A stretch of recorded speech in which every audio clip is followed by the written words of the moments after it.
Assalamualaikum warahmatullahi wabarakatuh. Saya Lira Ayu Sepia dari 12 RPLB. Di sini saya akan mempresentasikan hasil proyek saya selama prakerin yang berjudul Point of Sales.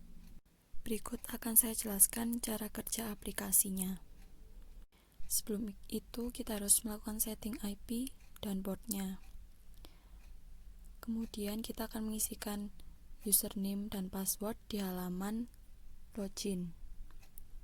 Pada halaman pertama ini ditampilkan beberapa kasir yang bisa digunakan. Dan sekarang kita akan menggunakan kasir 3. Terdapat opening balance yang digunakan untuk memasukkan saldo awal misal 100.000. Setelah OpenShift, kita akan masuk ke halaman Home Store. Di sini kita dapat menginputkan barang-barang yang akan dibeli oleh customer. Pada halaman ini terdapat beberapa kolom, diantaranya kolom barcode, nama item, jumlah item, unit atau satuan, dan harga setiap barang. Dan ini itemnya bisa dihapus, lalu kita milih customer, install member, kemudian kita lanjut ke proses selanjutnya. Proses selanjutnya yaitu proses pembayaran atau payment. Di situ sudah tertera subtotal yang harus dibayarkan oleh customer, yaitu sebesar 19.500. Di bawahnya terdapat kolom other expense. Di situ digunakan untuk menambahkan apabila ada biaya tambahan. Oke, langsung saja kita isi other expense-nya. Misalkan kita isi ongkir dengan jumlah 5.000.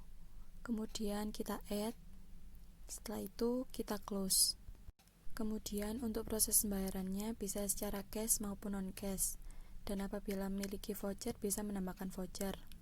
Dan di proses pembayaran ini kita dapat melakukan donasi dengan mengisikan jumlah uang yang ingin kita donasikan. Kita akan melihat metode non-cash. Di situ terdapat kolom EDC yang menampilkan beberapa nama akun bank yang digunakan. Kemudian untuk pengisian voucher bisa mengisikan kode vouchernya terlebih dahulu.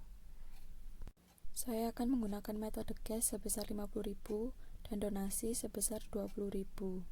Maka akan ditampilkan kembalian sebesar 5.500 atas grand total 24.500 yang telah ditambahkan oleh other expense dan donasi sebesar 20.000. Langsung saja akan saya pay, kemudian akan ditampilkan struk pembayaran atas pembelian. Di situ kita bisa melakukan set printer, mulai dari ukuran kertas dan jenis printer yang digunakan. Kemudian kita akan kembali ke halaman awal. Di pojok kiri atas terdapat shortcut yang terdiri dari nama pengguna, new card, help, dan print past transaction. Kemudian saya akan melakukan close. Di pop-up close terdapat summary atas penjualan yang telah dilakukan, dan terdapat deposit yang terdiri dari general expense, deposit amount, dan closing balance. Lalu saya akan mengisi general expense sebesar 100.000 dan deposit amount sebesar 500.000. Kemudian saya close. Selanjutnya akan ditampilkan struk atas close yang sudah dilakukan sebelumnya.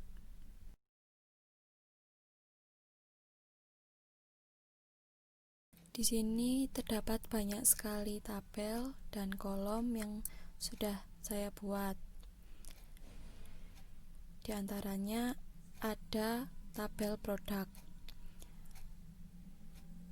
Tabel produk ini memiliki beberapa kolom.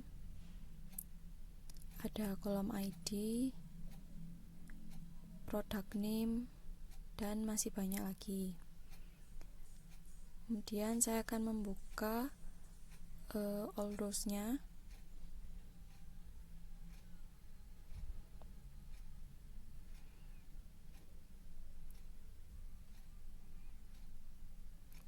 Di sini ditampilkan beberapa data yang terdapat pada tabel products.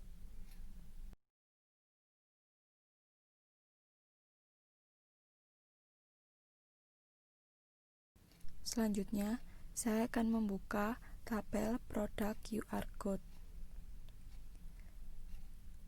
Tabel produk QR Codes ini berhubungan dengan tabel produk.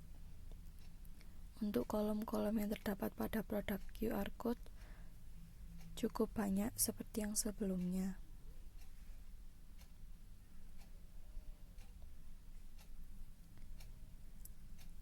Kemudian, saya akan membuka all rules dari tabel produk QR Code.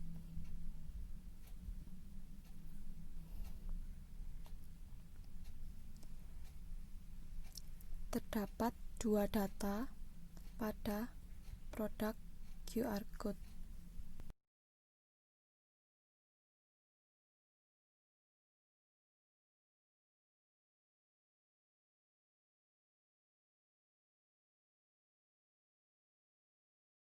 Sekarang, saya akan menjelaskan mengenai kelebihan dan kekurangan dari sistem POS yang sudah saya buat.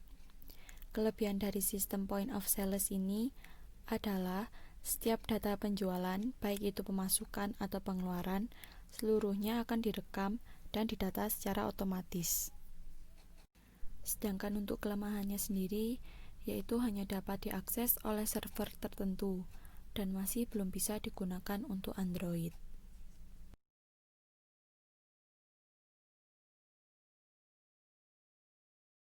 Kemudian saya akan menjelaskan nilai plus dan minus selama prakerin. Untuk nilai plus selama prakerin, saya mendapatkan banyak sekali ilmu dan pengalaman, di antaranya pengolahan database, Scrum value, serta cara berkomunikasi yang baik dengan customer.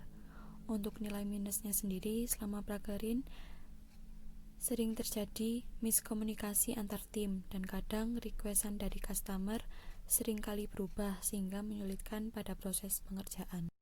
Sekian presentasi dari saya. Mohon maaf apabila ada salah kata.